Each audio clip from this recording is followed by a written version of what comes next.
Hello, everybody. This is President Donald Trump. I don't smoke and I don't drink, but there's a fantastic show called Liquid Lunch, and their sponsor is Question Tequila, and it's hosted by John Tobacco. Booze, cigarettes, tobacco, it's all here with great insight on politics, culture, and everything else. Tune in every day to Liquid Lunch. Hey, welcome back. The president did come down and give us a few encouraging words before we head down to Orlando for the big campaign kickoff event just earlier this week. And you're watching Liquid Lunch on Newsmax TV. I'm John Tobacco, your host. And today we come to you live from the Newsmax headquarters studios right here in New York City in Bryant Park, right around the corner from Grand Central. And New York City is buzzing. Down at the New York Stock Exchange, there is a big buzz as the Dow continues to rage on positive news out of the Fed.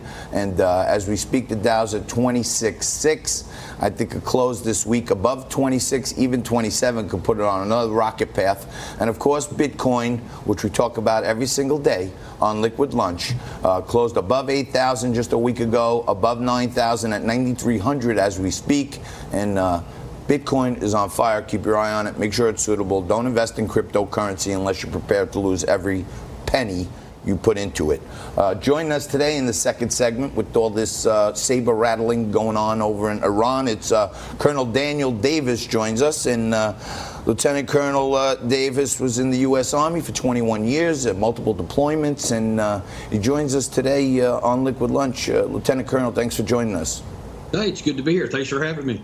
So Frankie and I have been talking about this Iran stuff. We both think that Bolton and some of the other key advisors may be doing a little more saber rattling than we need. But what does it mean when Iran starts shooting down drones?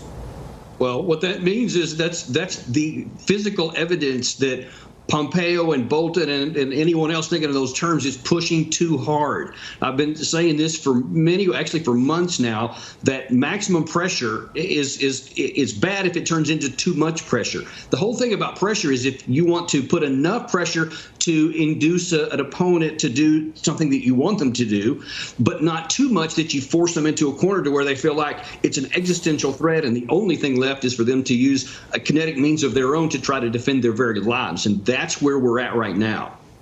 Colonel, this is Frank Moreno. It's good to talk with you again. You're a real hero. You've served in Afghanistan and in Iraq. You know the region as well as anybody. Tell us a little bit about this specific incident of shooting down this American drone. The Iranians are claiming that it was a drone that was flying over Iranian airspace. Our folks are saying that that's not the case, that it was over Strait of Hormuz, but it was international airspace. Do we have any way of knowing which of those versions is accurate? Yeah, that's a big question and something that really does need to be answered. What we do know is that the weapon system that shot it down has a max range of about 18 miles. So unless that battery was like right on the water's edge and that drone was, 17 miles out as it claimed, that means it was just about at the maximum extent of the range. And so that makes it a little bit, actually a lot harder to do. So we'll see. But if it was over land, probably at some point Iran will produce the wreckage and then we can have a pretty good idea what really happened.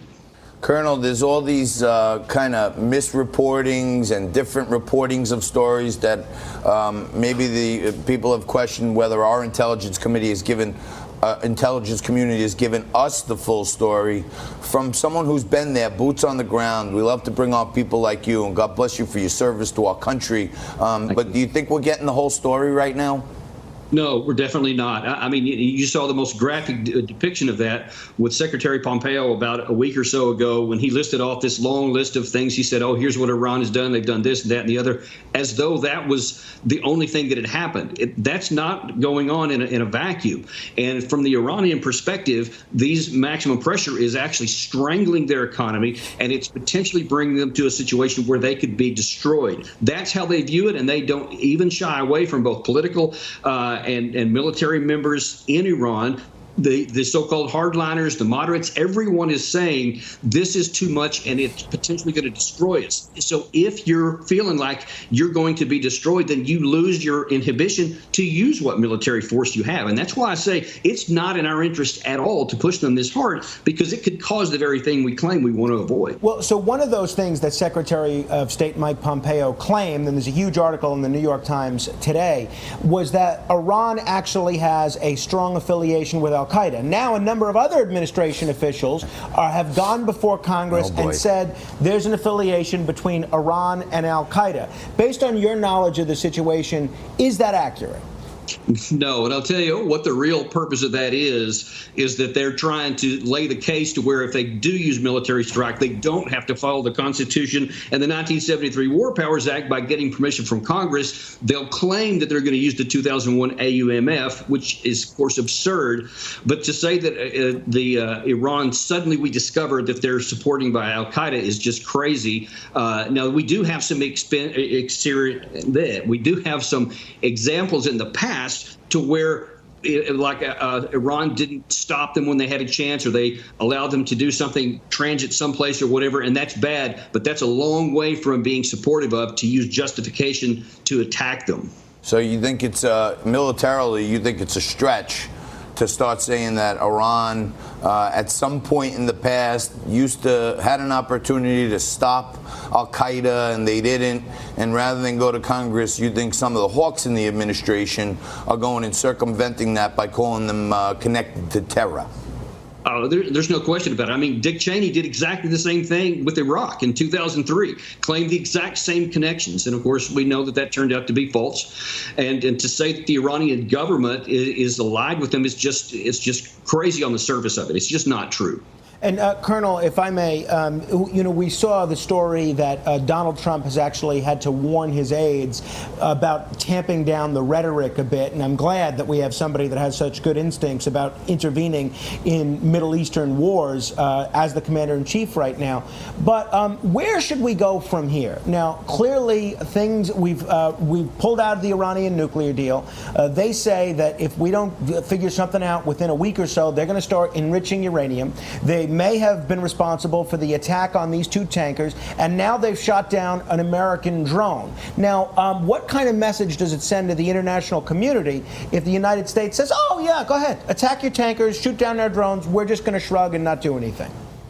No, we certainly, that's not the point at all. But the issue is if you're pushing them too far and giving them, that's their only outlet, that's the predictable result. So if we want to stop some of that stuff, we need to provide a diplomatic off-ramp, because pressure is only good insofar as that there's also an outlet valve so that you can actually constrain their bad behavior. I mean, that's the whole point of it. But if there's no off-ramp, if there's no release valve, then these are the kind of things you're going to continue to get. And you mentioned that President Trump has been trying to talk caution. Well, the problem is that last night on Fox you had Lindsey Graham being very bold and very audacious in suggesting that we might need to attack their oil refineries, sink their Navy. I mean, some major stuff if they cross that threshold. But we're not giving them any opportunity to do anything else. And then today, as you may have seen, President Trump tweeted just about an hour or so ago that Iran made a big mistake. And what does that mean? And we're going to find out. But we also know that USA Today reported within the last hour that the Pentagon is drawing up potential strike packages.